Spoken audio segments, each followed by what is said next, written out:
সকলকে মকর সংক্রান্তির শুভেচ্ছা জানিয়ে আজকের রেসিপি শুরু করছি। আজকে যে রেসিপিটা বানাবো সেটা একটু অন্যরকম। এই পদটা আমার শাশুড়ি মা বাউনি বাঁধার সময় লক্ষ্মীর ভোগে দেয়। চলুন শুরু করি।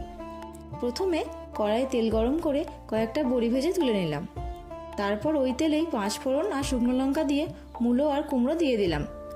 এবার এগুলো একটু ভাজা ভাজা করে নিয়ে নুন আর হলুদ গুঁড়ো দিয়ে নেড়েচেড়ে জল দিয়ে ঢেকে দিলাম সবজিগুলো সেদ্ধ হওয়ার জন্য।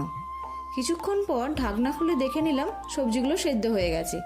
এবার আখের গুড়, তেঁতুলের পাল্প আর ভেজে রাখা বড়িও দিয়ে দিলাম।